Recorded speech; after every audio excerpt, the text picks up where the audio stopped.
Hello friends, welcome back to my channel. আমি প্রিয়া, blog with প্রিয়া চ্যানেলে তোমাদের সবাইকে স্বাগত। আশা করি তোমরা সবাই ভালো আছো, আমিও ভালো আছি। তো আজকে আমি তোমাদেরকে বলেছিলাম যে ডেলিভারির সময় আমার সাথে ঘটে যাওয়া ঘটনাগুলোই শেয়ার করব।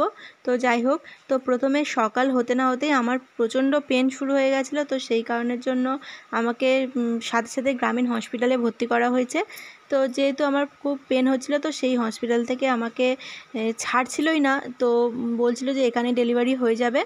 তো যাই হোক, কিন্তু আমার এতটাই টেনশান বেড়ে গেছিলো, তো টেনশানের চোটে আমাকে অক্সিজেন দিতে হয়েছে, কারণ আমার শ্বাসকষ্ট শুরু হয়ে গেছিলো।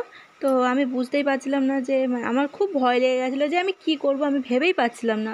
তো ডাক্তার এসে আমাকে দেখছে, আর তখন আমার বৌদিও সাথে ছিল। তো যাই হোক, তারপর ওই হসপিটালে তো হলোই না, তারপর ওখান থেকে আবার বারুইপুর হসপিটালে ট্রান্সফার করে দিল। তো সেখানে আসার সাথে সাথেও হয়নি, তার পরের দিনকে আমার সিজার হলো। তো সিজার হওয়ার পর আমার একটা ফুটফুটে মেয়ে হয়েছে, দেখো এখানে ঘুমাচ্ছে, আর আমার শাশুড়ি ওকে জড়িয়ে ধরে ঘুমাচ্ছে। আর আমি তোমাদের সাথে সব কিছু শেয়ার করব নেক্সট ভিডিওতে। তো তোমরা ভিডিওটা দেখো, আশা করি ভালো লাগবে। আর আমার যেহেতু শরীর খারাপ ছিল প্রচণ্ড, তো আমাকে অন্য জায়গায় রাখা হয়েছিল, আর বাচ্চাকে অন্য জায়গায় রাখা হয়েছিল। তো সেই কারণের জন্য ওকে এইভাবে খাওয়ানো হচ্ছে। তো মানে অতিরিক্ত শরীর দুর্বল হয়ে গেছিলো আমার, প্রচণ্ড শরীর খারাপ হয়ে গেছিলো, আমি তোমাদেরকে বলে বোঝাতে পারবো না।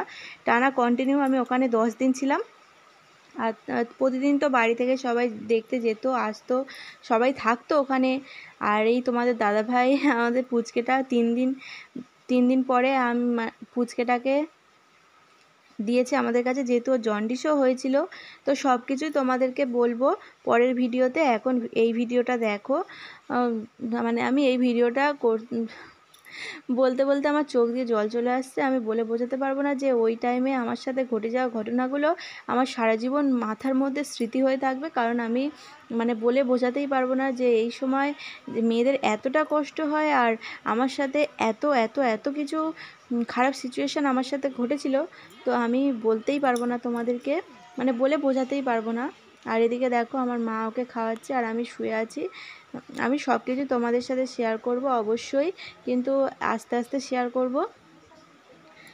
আর আমি মানে বলে বোঝাতে পারছি না। তো এইটা দেখো, আমার 4 দিনের মাথায় আমি চুপচাপ শুয়ে আছি, তার কারণ আমার সিজারের সেলাইটাও ফেটে গেছিলো।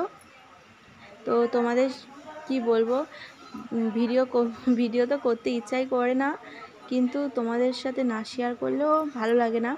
তো তোমাদের দাদাভাই বলেছিল যে সেই আছো, ভিডিও করো, মনটা ভালো লাগবে। আর সেই কারণের জন্য একটুখানি করেছিলাম। আর এই দেখো আমার পুচকি জন্ডিস হওয়ার আগেই তোমার এই ছবিটা দেখাচ্ছি, মানে এই ভিডিওটা। আর একে নিয়ে চলে গেছিলো জন্ডিসের রুমে। তো যাই হোক, তোমাদেরকে দেখালাম ভিডিওটা। আমি আর বেশি কিছু বলতে পারবো না, কারণ এই সব ভিডিও কতটা মন খারাপ হলে তারপরে এইসব।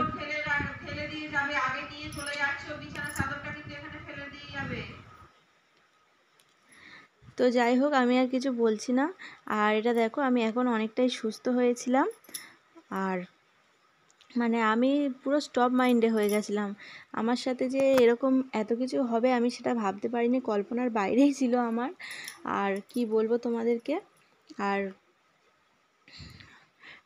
শরীর প্রচণ্ড দুর্বল, ঠিক আছে, তাও সব কিছু মানা যায়, কিন্তু বাচ্চার যখন শরীর খারাপ হয় তখন কি আর মানা যায়? একদমই মানা যায় না। আর বাড়ি থেকে দেখো বিকালে সবাই দেখতে এসেছিলো, ওখানে মা ছিল, আমার শাশুড়িও ছিল, আমার কাকিমা ছিল। প্রতিদিন সকালে কিছুজন থাকতো, বিকালে কিছুজন থাকতো, কারণ যেহেতু একজনের বেশি তো থাকতে দেবে না, সেহেতু নিচে থাকতো। তো আর এইটা হলো ছুটির দিন। তো ছুটির দিনকে সবাই তাড়াতাড়ি ছুটি হয়ে গেছে, কিন্তু আমার 10 দিন রেখে 11 দিনের মাথায় ছুটি হয়েছে। তার কারণ যখন ছুটি দেয় তখন আমি অনেকটাই সুস্থ, আর সুস্থ না হলে তো ছাড়বেই না। ছবি তুলে নি। তো যাই হোক, সবাই সাথে একটুখানি গল্প করছি। আমার পাশের বেডে যারা ছিল তার সাথে আমার খুব বন্ধু হয়ে গেছিলো, সে আমার সাথে খুবই বন্ধু হয়ে গেছিলো। কি বলবো, এখন দেখো আমি অনেকটাই সুস্থ। ভিডিওটা